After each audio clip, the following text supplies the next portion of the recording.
I gotta do another video on the person that was shot and deleted in Minnesota.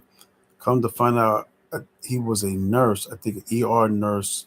He worked for the Veteran Affairs. I guess Veterans Hospital. They showed the shooting from a different angle, and it looks like he was with two women. One of them kind of walked up. An ICE agent pushed her. He kind of came to her aid to kind of lift her up. The ICE agent, like five or six of them, got on him, and it seemed like they were trying to handcuff him. It seemed like he never produced a weapon. I think once they saw him with a concealed weapon, which he was legally um, able to possess, they just started shooting. I counted 8 shots, and two. It was two separate sounds. So I don't know if it's two different calibers or two different, but there were definitely about 7, 8, maybe even 9 shots fired in that short time.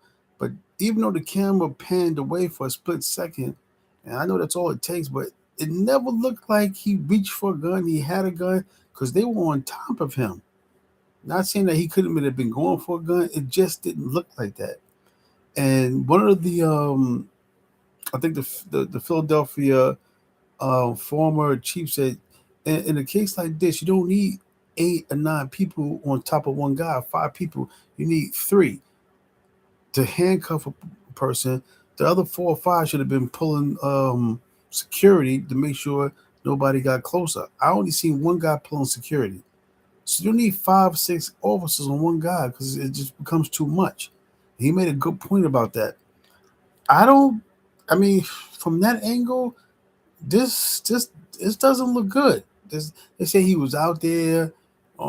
He had a gun with 2 magazines.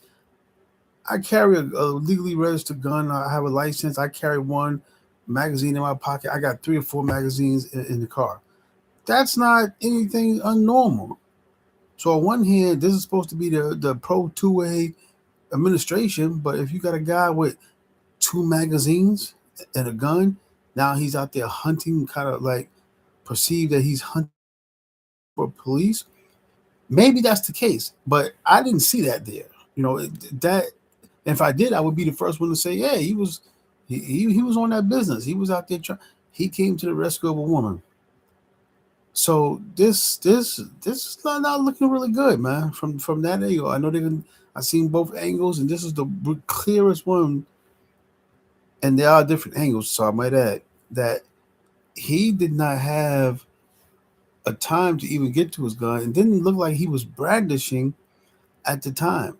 The gun might have been unconcealed, open carry. I don't even think it was that. But this is disturbing, man. I mean, see, these cops, like one of the law enforcement, they're not used to doing urban street type paper. I'm sorry, type police work. They're used to getting on a subject. They used to follow that subject, do the surveillance, and like arrest them 6 o'clock in the morning. Now they're going out there in broad daylight in the afternoon. Okay, do what you got to do.